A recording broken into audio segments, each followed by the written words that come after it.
What's going on YouTube? This is Clay with Clay's AC and Auto Repair and Clay Motion here in Grand Rapids, Michigan, and you're watching the Clay Way.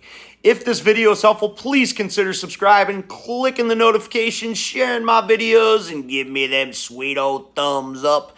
If you've got a question for me, you can hit me up on Clay's AC and Auto Repair on Facebook Messenger. I certainly try to answer them for all of my subscribers when I can. Watch the end of this video because I'm going to give you some useful information if this trick I show you doesn't work.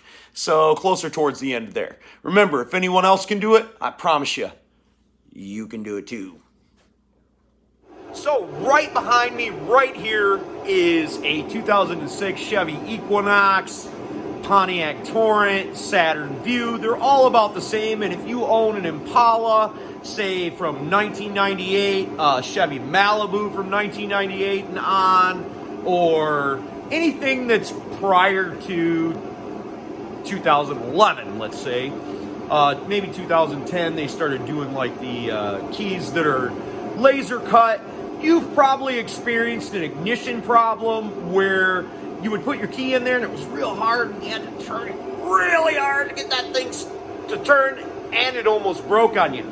I'm going to show you something that you can do. It's going to cost you about $30, and you should be able to rectify the problem. Really super simple. Maybe take up an hour, hour and a half of your time, but only cost you $30, and you don't have to do anything but drive.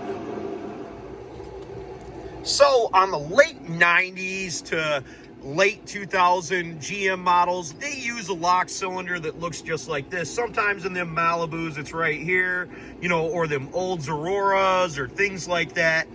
And you go to stick this key in here, and it's like it won't do anything. And then when it does finally turn, it's really hard, and it's probably getting worse over time. So we're going to show you how to rectify that without anything except for a trip to the dealership. Now, even at the dealership, this ain't gonna cost you much. You're gonna grab the title of your car, your driver's license. Whoever's name is on the title is who has to go down to the dealership, and for $30, they'll give you 2 brand new keys. I know what you were thinking. You're probably thinking this lock cylinder is bad, and if you look at this key, oh, that thing is worn out. That shouldn't work. And what would happen if we went down and duplicated this at the hardware store? Well, we'd get exactly what we took them, the same exact key, and it would still look like garbage. So if we take these 2 keys and we put them side by side, we can actually see that this key is worn down really bad. It's not got nowhere near as sharp of edges as the other key. This key is cut from the VIN, and that's part of the reason it cost you $30. At the dealership, these keys are about $7 a piece. That's the unprogrammed type.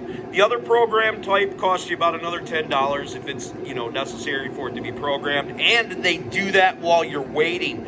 We didn't even get an appointment, and we went in and we got these keys, and in 20 minutes we were out of there. They pulled the key code off of the VIN, and voila. Now I'm going to show you how this new key works over this old key.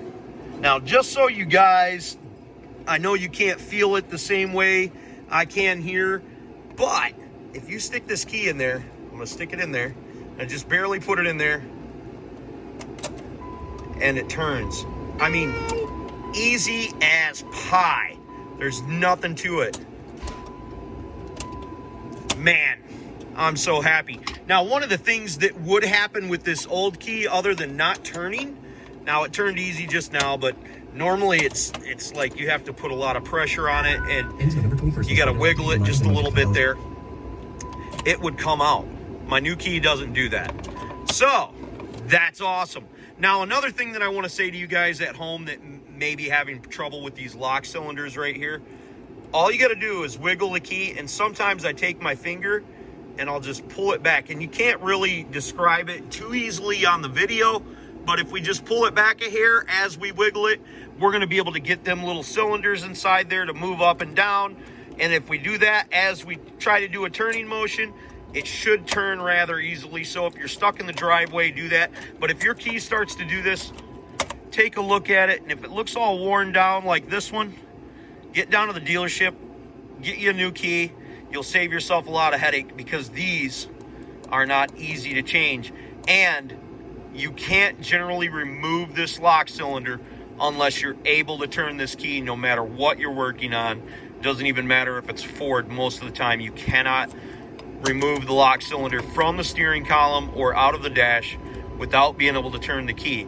So getting a new key from the dealership is 100% the best way to go. Try that first, and at the very least you might be out an extra $20 or $30, because I ended up buying 2 keys and it cost me 30 bucks, but you're going to save some time and save some money. Well, I hope that helped you guys out and saved you a couple dollars, and you're able to get your car fixed and get on down the road. I want you guys to know that I greatly appreciate you.